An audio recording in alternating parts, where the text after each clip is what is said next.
Welcome into Sports with Balls. Here we go on a Monday. Happy November the 6th. Woo. What a weekend. As always, man. Got to love it.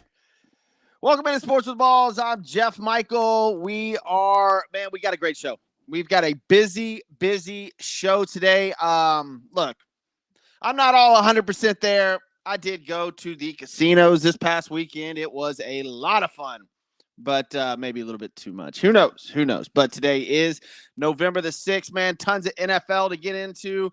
Before we get into all of that, today's show brought to you by Christian's Tailgate. Go to christianstailgate.com. Amazing food. Well, award-winning food, actually. Drink specials. They've got designated bars all over the city of Houston for specific teams. Bills Mafia team, Dallas Cowboys team. Go to christianstailgate.com. Learn more about their food and drink specials. Beer pong, all kinds of stuff they got going on over there. What are we going to get into today? Let's see. NFL, obviously, yesterday, busy day. Couple of notable injuries. We'll talk about who got hurt, who won, who lost, who stands where, who we like, who we don't like. We'll get into tonight's game. New York Jets at home, and I don't know what to say, Chargers team. I don't know where this team is, what their identity is, but the Chargers and Jets will play tonight, so we'll talk about that. Get into the NCAA over the weekend. Another big loss for USC. Colorado loses again. We'll talk about where those teams stack up, the top five. Some NBA. Look, man, they've got this in-season tournament going on. I don't even know what it is, honestly. I can't even figure it out. When it started, I guess it started a few days ago. When it ends, I have no idea what the trophy's for. Does it mean anything? Do you get bonuses? The courts for this NBA tournament thing are horrendous. Like, it is unbelievably bad. I don't know why they decided to go with new courts. It's like a whole new league. It's awkward. It's very awkward. You can't even follow the basketball. You don't even know where it is because it blends in with the courts. It's very strange. So in NBA, and then at the end of the show, I'll have my parlay of the day. So without further ado, let's get into it. The NFL yesterday. Let's start off with the morning game. Dolphins and the Chiefs.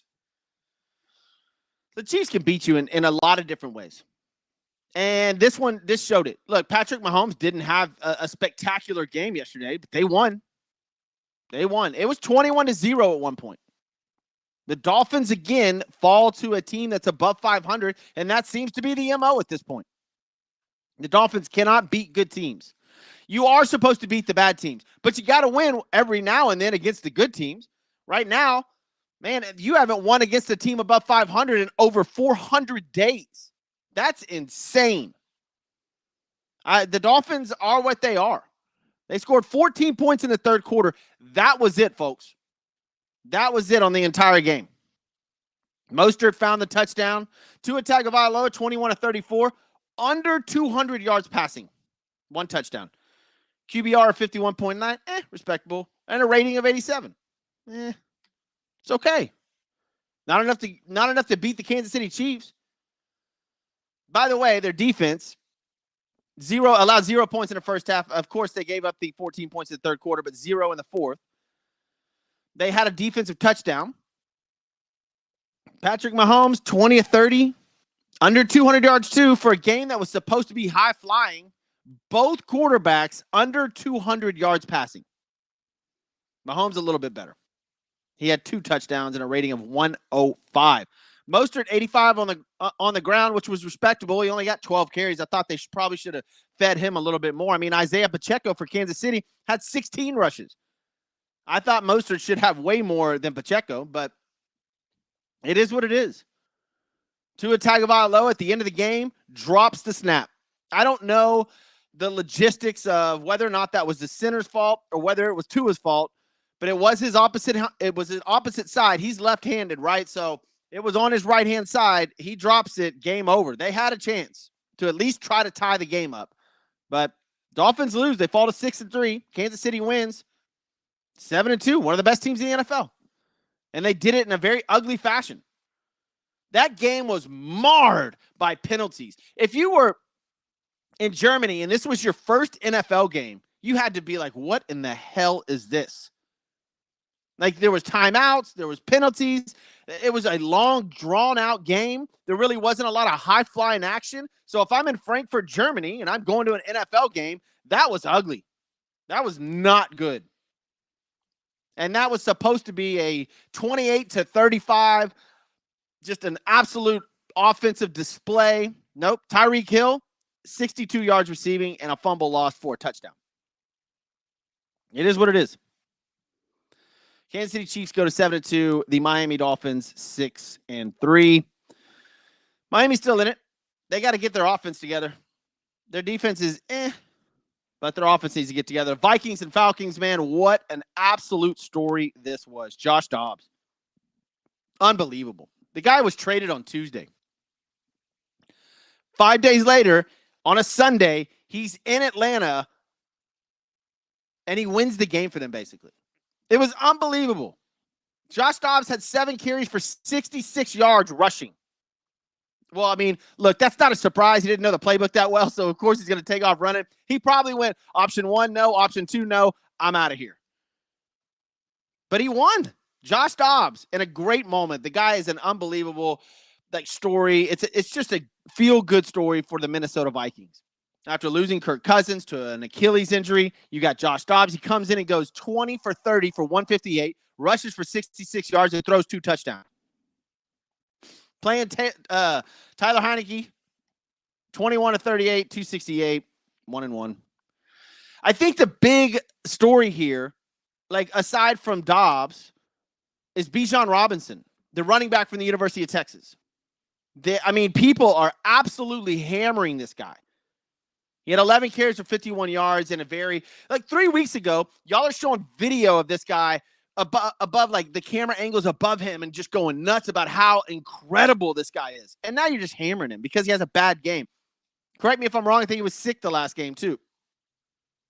But Bijan Robinson, just not very productive. And I don't know if it's the offense. I don't know if it's the offensive coordinator. But it is what it is. Atlanta, man, are they trying to go for the draft, right? Like, what's Atlanta doing? They're 4-5. Not too bad. They're second in the NFC South, though. There's still a chance there. They got the Cardinals coming up. By the way, Kyler Murray expected to play. We'll get into that. Saints, Jets, Buccaneers, Panthers, Colts, Bears, Saints. It's a pretty easy schedule, all things considered. But they don't know where they're at.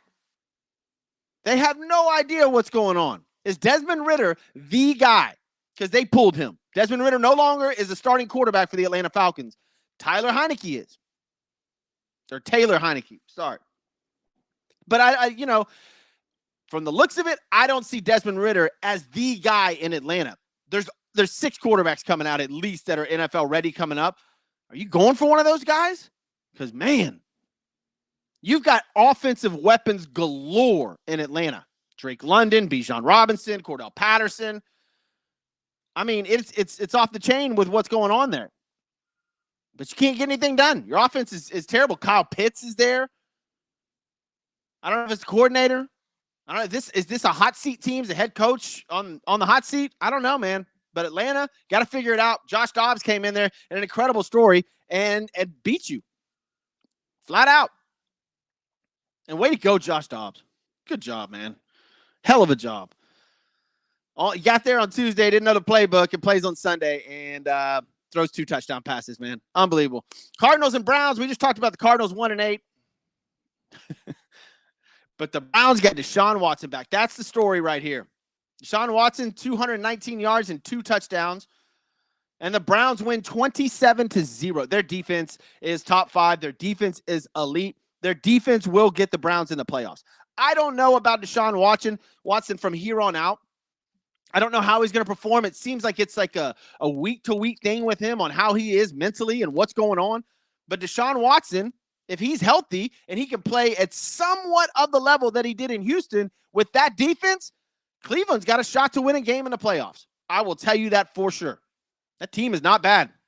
They got weapons. They have all kinds of weapons. Even with their starting running back getting hurt for the entire season, blowing out his knee, they still got weapons. They've got Ford and Hunt behind there, which is a decent running back. And they've got Amari Cooper and a couple of other wide receivers that can really get it done. Amari Cooper had 5 receptions, 139 and a touchdown, 27-0. Now, Cardinals start rookie quarterback. It's just an ugly offense over there. James Conner out for the season. Kyler Murray is supposed to come back this week. I don't know, man. What's your plan? Has anybody gone to the press conference and asked Kyler Murray or asked the Arizona Cardinals, what's your plan with Kyler Murray? Do we know? Is he the future in Arizona? It doesn't look like it. It doesn't look like a good fit. It just doesn't look like seems that things are gelling there at all. Look, they're done. Their season's over. The Cardinals are 1-8. Their season is toast. Why are you throwing Kyler Murray into the mix? Why would you? But they are, apparently. Well, I believe it when I see it. I guess the new Call of Duty game is coming out right before he's supposed to start. Sorry, I had to throw that shot in there, Kyler. But we'll see. We'll see what Arizona wants to do. They got an incredible quarterback. I mean, talented, gifted. Will he perform the way he should or the way that his contract says he should? Yet to be seen. Yet to be seen. They're 1-8. Browns beat the crap out of them. Browns go to 5-3, 4-1 at home, and a good football team. Dangerous. That's a dangerous football team. They seem like it's them against the world. I would watch out for the Cleveland Browns, especially if Watson is even a shell of what he used to be. Rams and Packers, both of them with 3 wins on the season now. Packers go 3-5 after a 20-3 victory over the Rams. Both these teams are done. They're just not good. They're decent. Put them middle of the pack. Commanders and the Patriots fall to 2-7 after the Commanders win 20-17. Sam Howell, 325 TD. Guys, y'all know that Sam Howell has almost the identical numbers, if not better, than Patrick Mahomes this year? That's right. Sam Howell and Patrick Mahomes' numbers are almost identical. In fact, I think Sam Howell's are better. The Commanders are 4-5. We thought this is a 0-win team. And Ron Rivera, look, I'm with Commander. He should be on the hot seat. But they win these games. And the Patriots, 2-7. That's a team right there. Are they going for a quarterback? I don't think Mac Jones is the answer there. Is Bill Belichick looking at this draft going, all right, I see a guy. And what's going to happen with Mac Jones? They've been through so many QBs and so many offensive issues over there. They need to reload. They're 2-7. When I do my top 5 and bottom 5 on Wednesday, the Patriots will be in the bottom 5 for sure.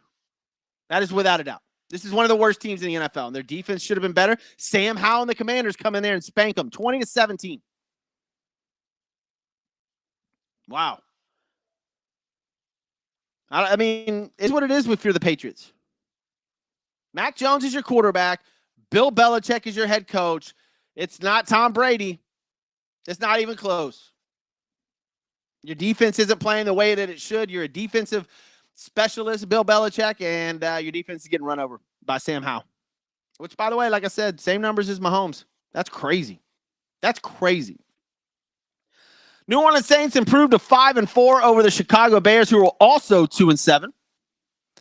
Saints are going to the playoffs, guys. Sorry, they are. They've got an easy schedule. They don't play hard quarterbacks. They're going to the playoffs. There's not a whole lot to dive into in this game.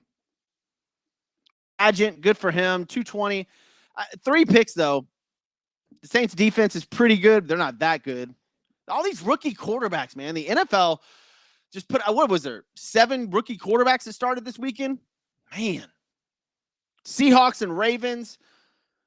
Here are 2 teams that were, this should have been a better game. This should have been a way better game than it was. Lamar Jackson actually didn't, it wasn't like he was out there balling out of control. The Ravens just absolutely dominated the Seattle Seahawks. This looked like old school Ravens football. Lamar Jackson, let's see, what was his stat line? I know it wasn't great. He even said on social media, 21 of 26, which is efficient as hell. 187, that's it. No touchdowns. Mark Andrews had 9 receptions, 80 yards. That kid Mitchell on the ground, the speedster, 9 carries, 138 and a touchdown. But the story here would be the defense of the Baltimore Ravens. Geno Smith never got anything off the ground, really. 13 of 28, 157 and a pick. Terrible. Walker III, Kenneth Walker III had 9 carries for 16 total yards, guys. The Ravens defense is legit. And now people are going to talk about the Ravens as a Super Bowl contender. It's been 3 weeks in the making, and now they are really putting it down. Really putting it down. But again, you know, like we're on week 11. You have to worry about, or week 9, sorry, week 10. You've got to worry about Lamar Jackson's health if he keeps running. Like, that's it. The whole thing is Lamar Jackson. If he's healthy, you got a chance. Do the Baltimore Ravens finally get to a Super Bowl with Lamar Jackson? Woo! That one playoff win looms large over Lamar. Get to the playoffs again and lose. That will be the stigma. 100%. Seahawks are a good team. They're not great. They had a chance to make a nice, bold statement in this game and completely got ran out of the building. They're 5-3 still, though. Seattle's going to the playoffs. They're a good team. They will bounce back from this. But Lamar Jackson and the Ravens, yes, they look like a top-tier team. They definitely will be in my top 5 this week. 100%. Now on to the Texans and the Buccaneers, man. And this was the talk of the town. Even old LeBron James tweeting about C.J. Stroud's record-breaking performance yesterday. Unfreaking believable. Y'all know C.J. Stroud has 2,270 passing yards this season. 15 touchdowns, and I'm going to give you a guess how many interceptions. 1. 15 touchdowns, 1 interception, 2,200 passing yards. I'm not going to sit here and say he's elite just yet.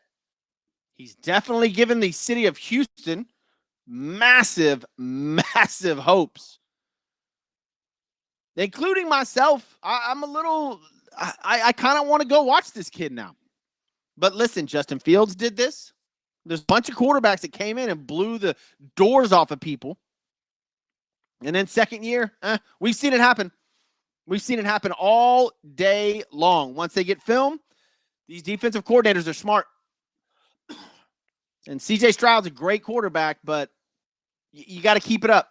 We've also seen quarterbacks absolutely throw in the towel, like we did Bryce Young yesterday.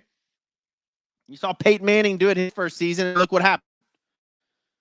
So year 1, yes, it's special. It's fun to watch, but be cautious. Kevin Anthony says be cautiously optimistic about the Cowboys. Look, take the same route with C.J. Stroud and the Houston Texans. Be cautiously optimistic. I like the energy, and I like the kid going. He's balling out of control.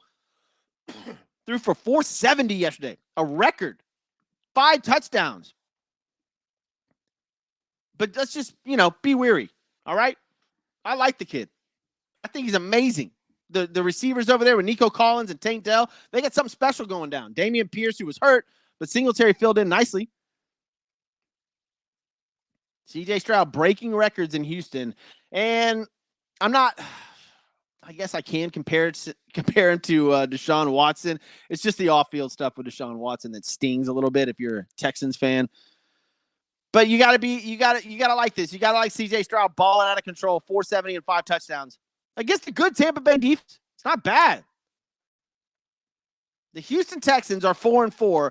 I did not expect this at all. They got a great quarterback. So far. Again, cautiously optimistic. Those of y'all just now tuning in, thank you guys for joining the show. If you're on Facebook, Twitter, YouTube, however you're joining the show live, thank you. I'll get to your questions here in a minute if I have time. We try to do a 30-minute commercial-free sports flash show. Thank you guys for tuning in. Kevin Anthony, what's up? Says he left Stroud on his bench. Woo! 54 fantasy points. Yeah, that's a dinger. I had him on my bench too, but also won the game. I had your boy Dak Prescott in the game. We might as well jump into the Cowboys now. Cowboys and Eagles. When exactly? I thought it was 28-21. That's what I said. By the way, go to Sports with Balls on all your social media platforms. Join the conversations, man. Great debates on there. Great subject. Go to Sports with Balls. Just type in it, Sports with Balls, on any of your social media outlets, and we are there. Especially Facebook. It's a great place to go. I said 28-21. Eagles win 28-23. The big news to me was Jalen Hurts. Now he's questionable for next week. That knee injury. I think he really wanted to get through this game. And the Eagles are just a better team. Dallas put up a fight, but the Eagles are just a better team. There's still little mistakes that the Dallas Cowboys make that keeps them from winning big games. This had the atmosphere of a playoff game, and the Cowboys did exactly what they do in those big atmosphere playoff games. Penalties and little bitty mistakes. Dak stepping out of bounds at the 3-yard line. You got to throw it into the end zone, not at the 2-yard line. There was a lot of things that happened here that just the Eagles are just a better team. And I don't think the Eagles actually played that well. A.J. Brown's still having an absolute season. Like, it's unbelievable what this guy's doing. I like what CeeDee Lamb for the Cowboys is doing right now. He's amazing. The guy's stepping up. Dak Prescott, 374 and 3 touchdowns. That's great. CeeDee Lamb had 11 receptions and 191 yards. Woo! Balling. They still lost. You got to do better. Like, how do you have, if you'd have showed me this stat line, Dak Prescott, 29 of 44, there's your issue. I said this last year, that if Dak Prescott throws the ball over 40 times, the Cowboys lose. It doesn't matter what his stat line is. It doesn't. 29 of 44, 374, and 3 touchdowns in a loss. The reason why? You threw it 44 times. You have got to establish some sort of run. There's too many mistakes made by Dak Prescott constantly. Their run game, 12 carries, 51 yards for Pollard. CeeDee Lamb had almost 200 yards receiving, and they lost. Because you don't have a run game. You can't control the clock. And everything is based on Dak Prescott's arm, especially when you throw the ball 40-plus times. Go look at the winning percentage of the Cowboys when Dak Prescott throws the ball over 40 times. I think it's somewhere around 30%. And under 40 times, it's like 60%. It's insane. The Cowboys still can't establish a run, even though Tony Pollard was supposed to be amazing running back this year. It's Dak Prescott and CeeDee Lamb. And sorry, Cowboy fan, that ain't going to do it. Not in the playoffs. It'll win you a few games in a regular season, but not in the playoffs. Dak cannot throw the ball 40-plus times. It is a recipe for disaster for the Dallas Cowboys. And, again, they lose a big game. So there you are. Cowboys go 5-3. They got 3 losses. Listen to the 2 of their losses, though. You know who the Cowboys lost to? The Jets and the Patriots and the Cardinals. Sorry. It is the Cardinals and the 49ers who they lost to. I will get to the Jets and Patriots loss here in a minute. That's the Buffalo Bills. The Eagles beat them. The 49ers beat them. And then the Cardinals beat them. Terrible loss to the Cardinals. Tough game against the 49ers. They got blown out. And then the Eagles just beat them. Big games. You can't do it. Prescott needs to throw under 40 times. It's a recipe for the Cowboys to win. Over 40 times, disaster. All right, what do we at? Buffalo Bills last night. That's the last one I'm going to get into. The Bengals just looked great. Josh Allen and the Bills. Josh Allen, who are you taking? You taking Dak or Josh Allen to start your team with? To me, they seem to be on the same level. Josh Allen was trying to run the ball last night. Couldn't. Bengals have won 4 games in a row and are heading for the playoffs. They look to be one of the best teams in the AFC. I like them a lot. They're 5-3 now. The Buffalo Bills fall to 5-4, and their losses are the ones I'm talking about. The Bills have lost to the Jets. They've lost to the Jags, who's a good team. They lost to the Patriots and now the Bengals. The Jets and Patriots. Josh Allen, you lost to the Jets and the Patriots. Brutal loss last night. The Bills look dejected. Stephon Diggs and Josh Allen not on the same page at the beginning of the season. It's kind of transferring over. I'm just saying. It just looks like the house is a little rattled there in Buffalo. Super Bowl aspirations last year. Now they are out of the playoffs as of right now this year. The Buffalo Bills are out. They are in 9th place. The Jets are ahead of the Buffalo Bills in the playoff spots right now.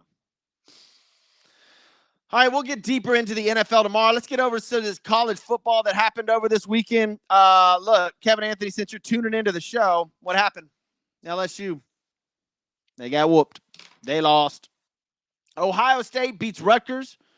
Georgia beats Missouri. These are the top 5, and they're going to stay undefeated. Michigan, 41-13.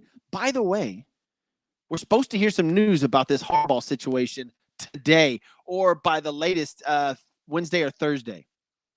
Interesting. I'm hearing suspensions, and this doesn't look good for Michigan, especially on the run that they're in. Florida State, 24-7 over Pittsburgh. That should have been a blowout, and it really wasn't. Washington and USC. What a game. What a scene after the game with Caleb Williams sobbing in his mom's arms in the stands. I've never, ever seen that. After a loss, I realize it knocks him out of the top 25, knocks him way down in the standings, knocks them out of, I think, the championship for the conference. It was an awkward scene. Sobbing in his mom's arms. Caleb Williams. They lose again, 7-3. Washington, though, 9-0. Michael Penix Jr., what a baller. 50-42 was this game, by the way, folks. 52-42. Oregon wins 63-0. Texas barely escaping with 33-30. And now the attention turns to, should Arch Manning start next week? Texas is 8-1, still with a shot to get in the playoffs, and a little bit of quarterback issues. I just told you LSU lost, got kind of beat down by the Alabama Crimson Tide. Great game, though. Fun game to watch. Man, that atmosphere, looking at that on TV, it was unbelievable. Oklahoma loses its second game in a row. They fall to 7-2. Oklahoma State beat them 27-24. Ole Miss over Texas A&M. Penn State blew out Maryland. Notre Dame losing again, their third loss. Clemson with their best win of the season moves to 5-4. Clemson does. Colorado losing another game. They're under 500 and 1-5 in the Pac-12. All that hype, the Deion hype, man. Woo! See ya. We're not even talking about Deion anymore.